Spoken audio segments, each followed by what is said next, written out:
welcome to anyone who might happen to watch this in the future. So this stream is meant as just an introductory idea in case anyone watches it in the future of what this YouTube channel is going to be all about, which is just a place for me to talk. And if in the future people watch it live, hey, we can discuss topics that are relevant, which will primarily be books and stories, just from a purely entertainment perspective, because that's what I personally find the most important. But in the background, I'll be playing Minecraft, for example, and that will be that. But to establish any background, I have non-existent background in relevant areas. I'm not knowledgeable about the intricacies of writing or anything like that. I've just read a large number of books, primarily for the purposes of entertainment. I do not look too deeply into what I read. I don't totally ignore broader themes, but I do still examine, I will notice the obvious lines of thought that are followed. But yes, that's the goal, and as part of that, my goal is to not do what I'm doing here, which is rambling, which is a habit I have that I will attempt to improve upon through using this as an exercise of practicing speech. But anyway, since I'm terrible at talking like this, I'll just get to the broader what I personally enjoy in books and stories, because to me, books are all about the driving forces in them, as opposed to to me, the overarching plot can, but it's not always, secondary to the world that is built. That's my priority when reading books. And part of that is captured really well by exceptionally well by a few series. I think the best demonstration of that principle is how a series of books that is called Mistborn, which I've only read the initial trilogy several years ago. The fundamental underpinnings of the magical system of that universe is probably one of the most interesting, and that is what I find most appealing about books. Those underlying mechanisms which play an important role throughout the story, and sometimes, like in the case of the Mistborn series, the mechanisms play a key role in how the story is developed, how the characters exist and interact, and their roles that they perform. Because with minor spoilers, how in Mistborn, different metals do different stuff, and there are deeper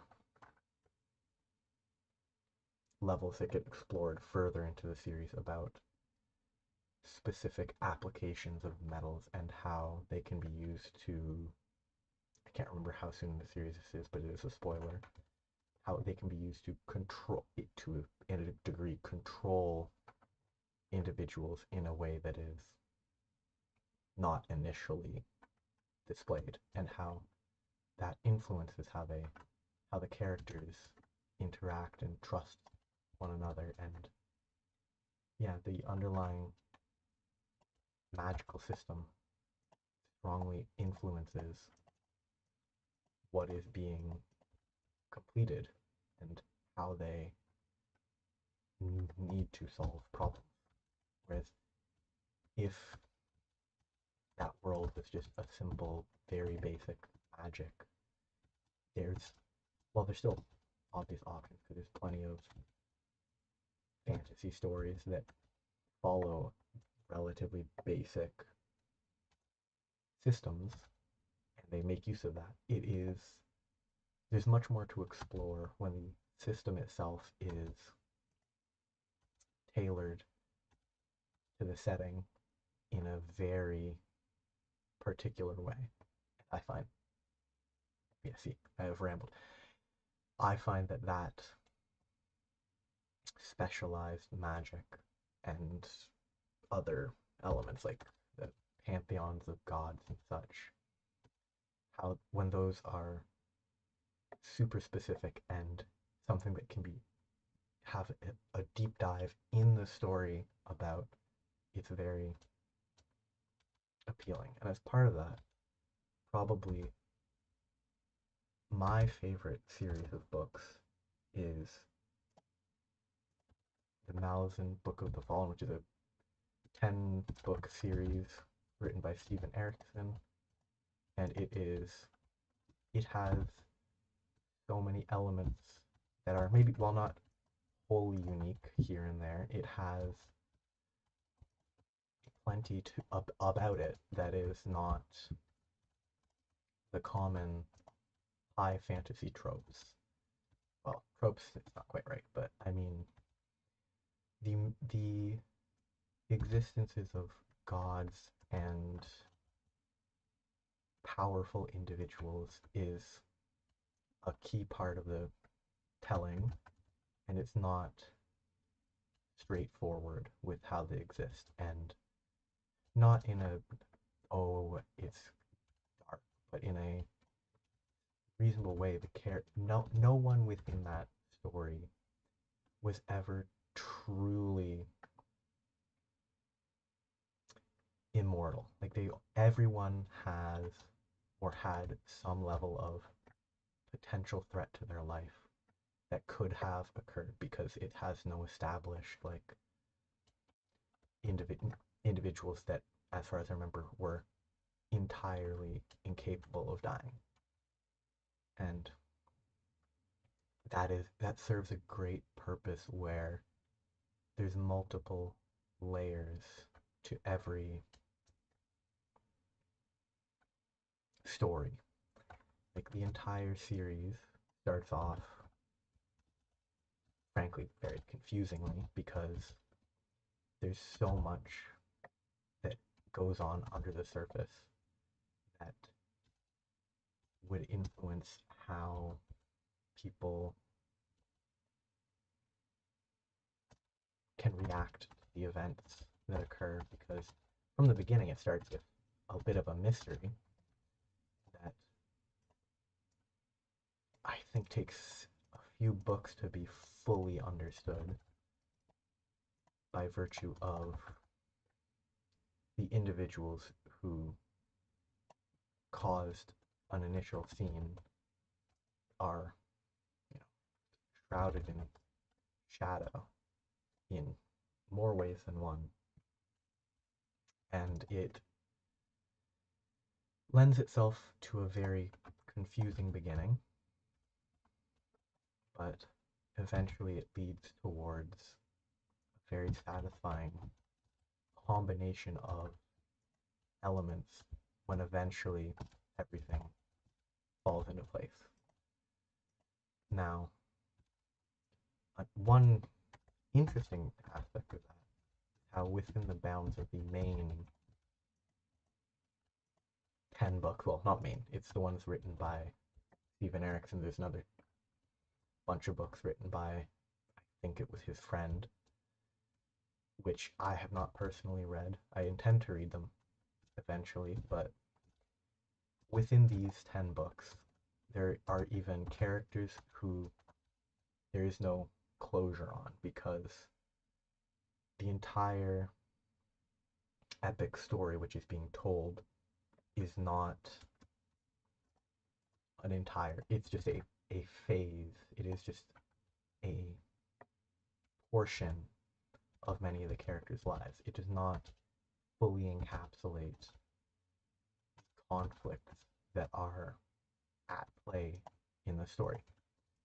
Well, it does somewhat bring many like plot lines that would have that would have begun prior to the initial book, like where it started and where some of the stories discuss further back. It does not go all the way back and tell every step of the story. It goes into enough detail that it makes sense, but only once it all comes together at the end. Where if you only wanted a story to serve a purpose and be quick and straightforward, it is not a straightforward book series, but by the very end, I found that it was immensely satisfying how the potentially dozens of different plot threads all came to bear at the final moments, and how even up till then there are still mysteries that even the characters whose perspectives we followed, they do not know everything. So it's not a shocking, it's not a, it doesn't feel fabricated like some stories where the characters know, but the author opts to hide information in an unnatural way. It's simply told from perspectives that work very well in keeping bits of information hidden, which is relevant to the very end because even until the last book, which is quite long, you don't, I could not fully guess where the story was going to go. It, because there's just so much that was masked in, I think, an appropriate way because it was not some simple event of not telling the reader. It was more none of the characters from whose perspective we were looking upon this world that was built up for sure what was happening. And a big part of how that played out was just careful planning. It was it was a great series to finish. Personally, I've struggled to reread it because with so many plot lines that all come together, you can't really miss them, but with how the number of plots that there are and characters, there are segments and like I enjoy reading less. They're important to the story. And I still think they're well written. There are extended periods of time where it is somewhat of a, not necessarily a struggle, but it is more difficult to continue reading if for the next 400 pages interspersed back and forth between other plot lines, you're not as invested in the characters.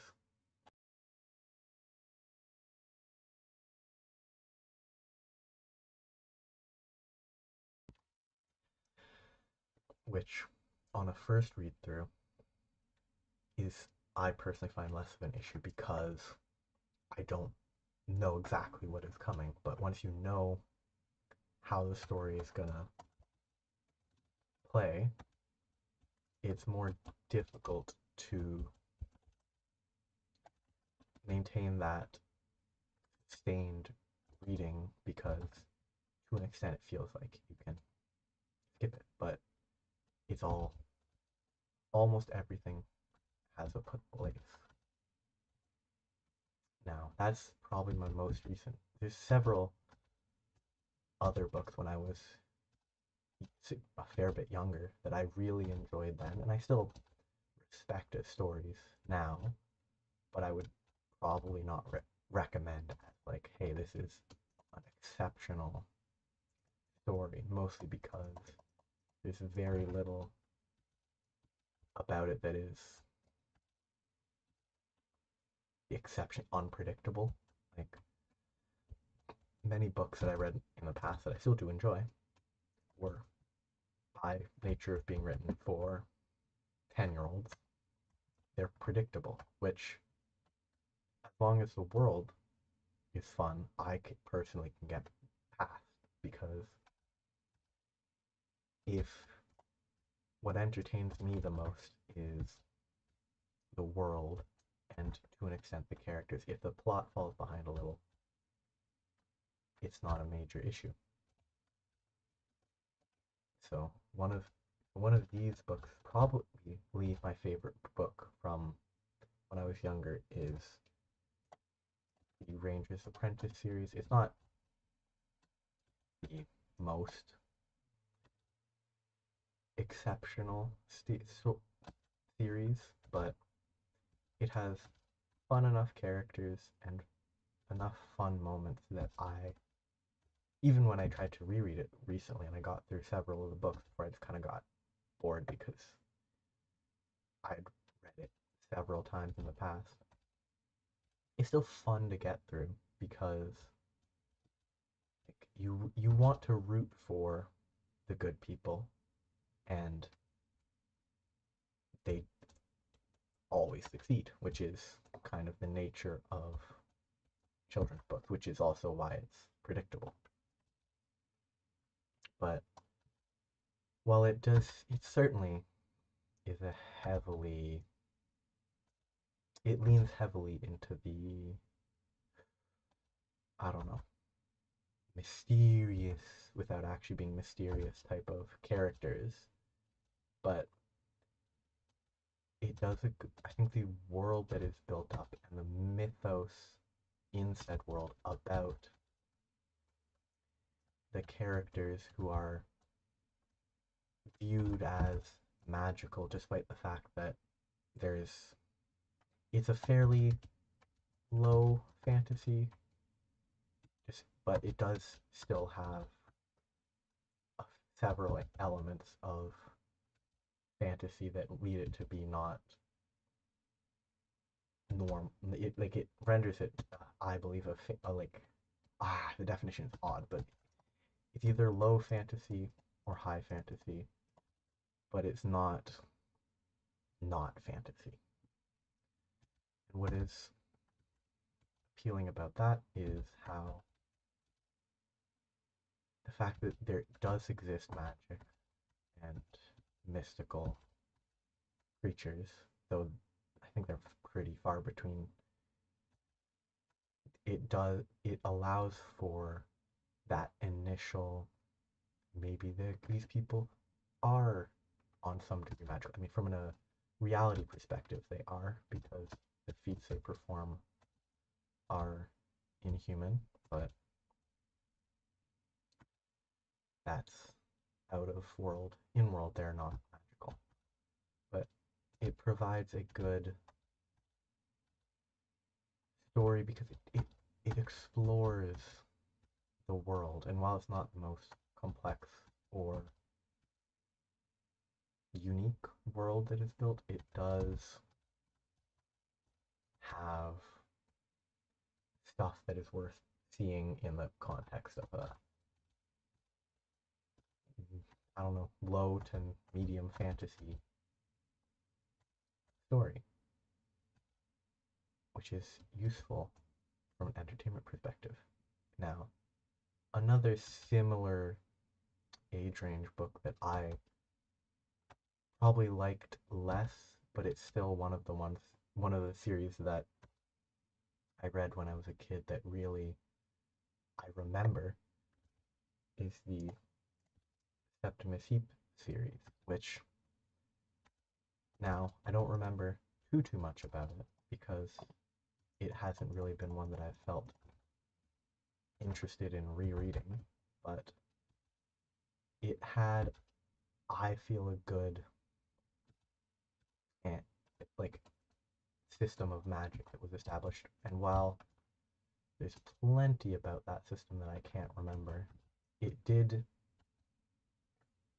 capture the imagination of, a kid, and how, despite the magic being fairly basic, it did have different facets to it.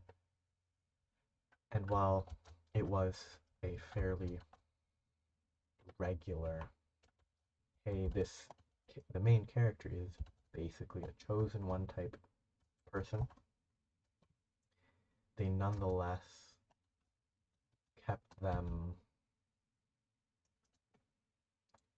interesting enough as a person because they were not, well, they were good at the magic. They were fairly goofy as an individual. So instead of being great at everything, which they were just good at magic and just a good person, which not totally, or not even particularly unique, but it made them friendly enough that, you know, the kid, they seemed like a nice person, and that's the type of person that you can easily root for.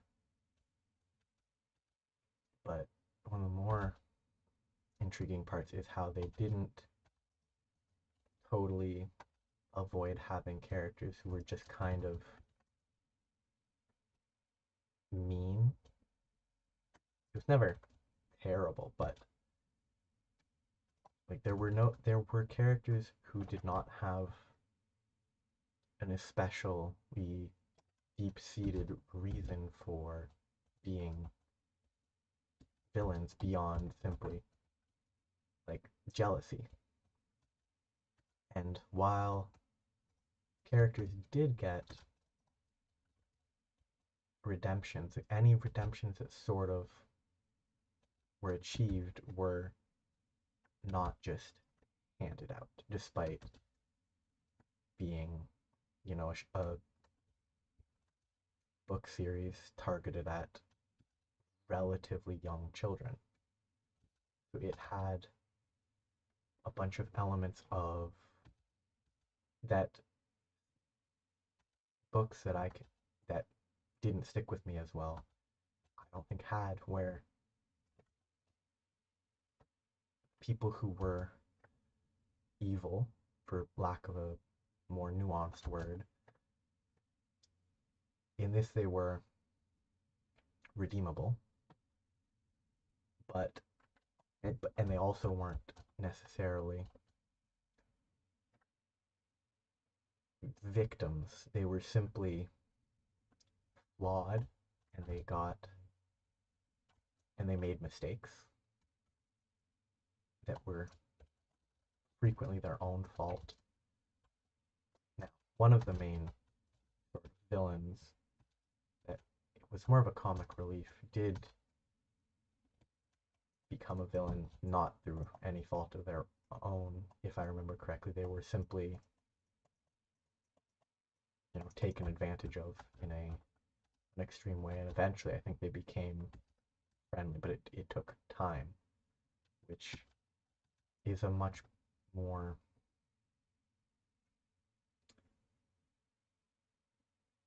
interesting way to have a character be redeemed, because if for an entire series of books a character is simply the villain, and then, oh, he, here's their justification for being a villain, and then boom, they're not a villain anymore, it doesn't have the same impact necessarily. It can have the same value, but without effort, if they just become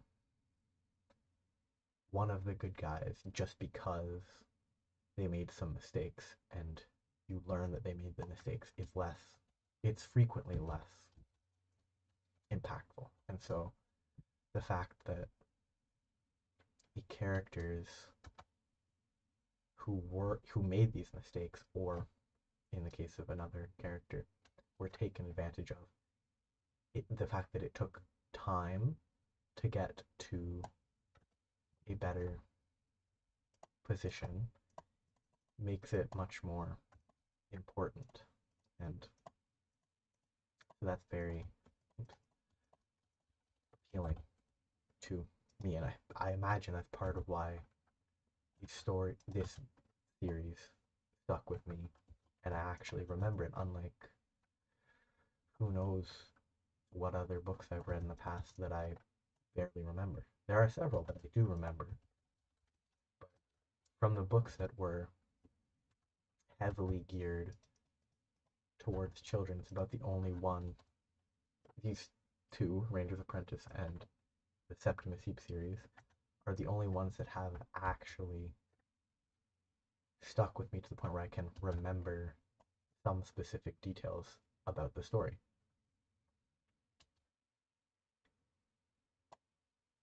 Now, those are just the ones to have images for, but I've read plenty of other books, some of which are odd, some of which are not, but a fairly high majority of what I've read would be fantasy, but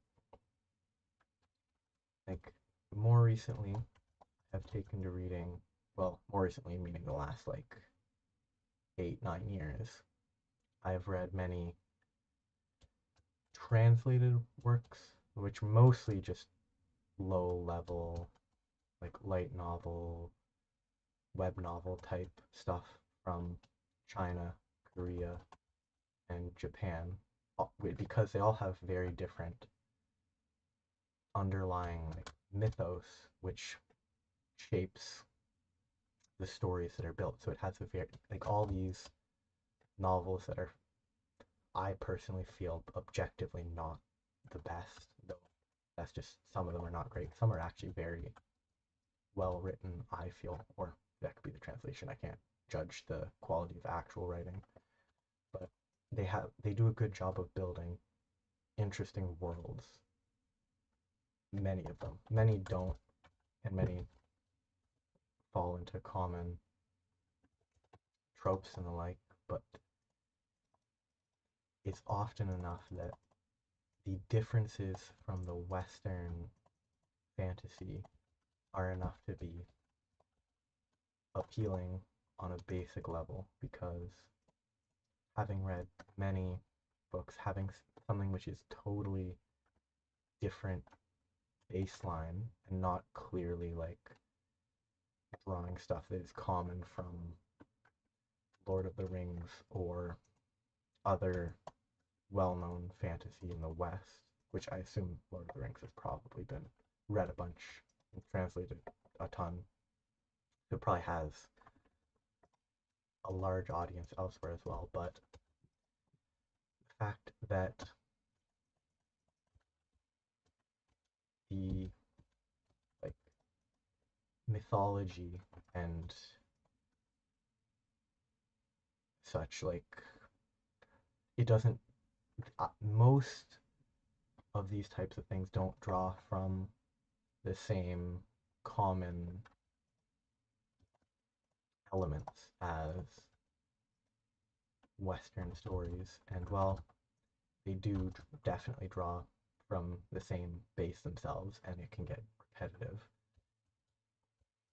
it provides a different style, which is nice. But that's what I've read a bunch of in the last 8 or 9 years, but though less so on the Chinese web novel type things, because those have a tendency to be more questionable in their treatment of characters, especially women, because I guess that might be what the readers are looking for. I do not know. I'm not knowledgeable about those specifics, but when the novels that are the least problematic are just simply the ones where every character that isn't the main character is basically non-existent, that I find says a fair bit. about a lot of what is written. And it is web novels, which would be targeted at individuals who are online a lot, which has its own issues. And so it's probably this. I imagine there are many, many more formally published novels that are less problematic, but it that and the repetitive nature of the common like cultivation tropes has led to me reading significantly fewer of those in the last several years. But they're both of those are interesting, but they provide great shorter stories because there's a tendency to there seems to be a tendency to have much more like individual volumes are much I find are much shorter than a lot of high fantasy stories in that I've read that were written in like Canada, the US, the UK, and such. And like so it's a lot easier to read many stories and learn about how they the world that they've decided to portray within the style and story which they are telling, which means that it's a lot easier to see a lot of these different mechanics and mechanisms that underpin central oaks, which means that while a lot of them do get fairly repetitive with common tropes, the ones that manage to create something more unique stand out, and I find that there's a much higher, it's much easier to find those types of stories simply because there's just so many, and they're quick to like, they're much quicker to judge, I find, because if you're looking for a specific type of story, I've had a much easier time with those because while it can be a negative, if you're looking for a general style of story, it's much easier to for me, it's been much easier to find other ones within the same style because the tropes are so well defined, and while some modify it to their own story more than others, it's always workable and as a place to base comparisons to. But that's just sort of the type of stuff that I personally read more of recently, which I may discuss in more detail. But while it is potentially unfair, I do hold those types of stories to a little bit of a lower standard, which in my mind is partially because I haven't read as many like exceptional stories, so I don't expect as much. But it's also translation influences the tone, so I don't I imagine that even the best written story could easily be modified in a way accidentally. It is no longer as nice to read just simply due to stuff that can be lost in translation, whether that is specific cultural touch points or references that are unknowable without living in the same, having lived, grown up, and spent time in a specific zone, region. Like, without spending time there, you can't know stuff that otherwise you would recognize. Whereas if something is written by someone who has the same cultural reference points, you'll know much easier to reference those. So it's easier to let stuff slip by if it could be an error, not error, but something which was lost in translation or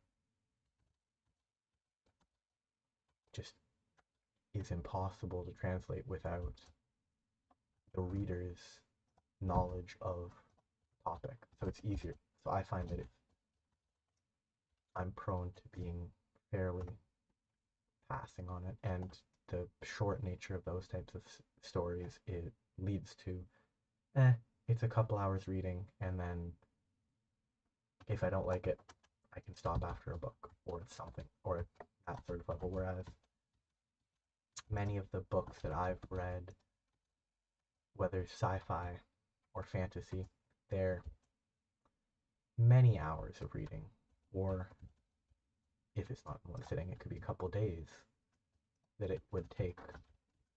So it's a much bigger commitment.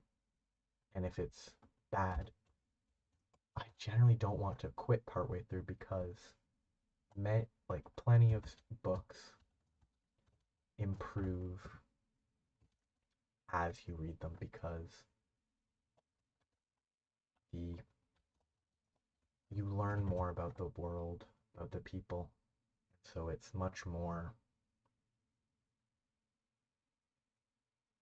interesting because you know and you've learned. Because, for example, the first book of the Mallethan Book of the Fallen, it was not like I read it and I was very confused after I finished reading it, because there are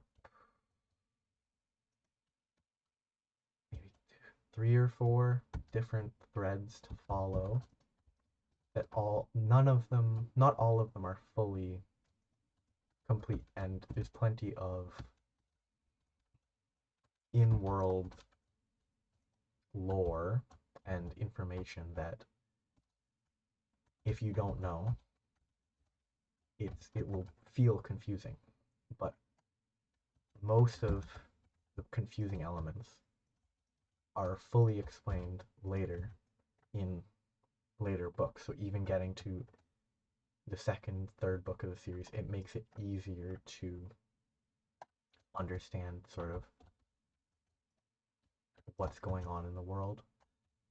And so it's definitely a commitment to read that series. But once I began reading, if I'd stopped after the first, because while I enjoyed reading it, I was confused. If I'd stopped because I was just confused, then that would have been that. So different the difference in length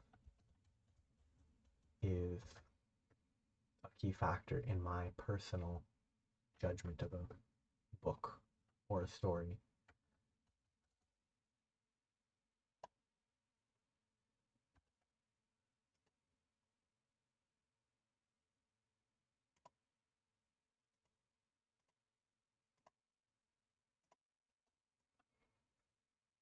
And that was me correcting something on the other screen, but yeah, my judgment of stories is very heavily influenced by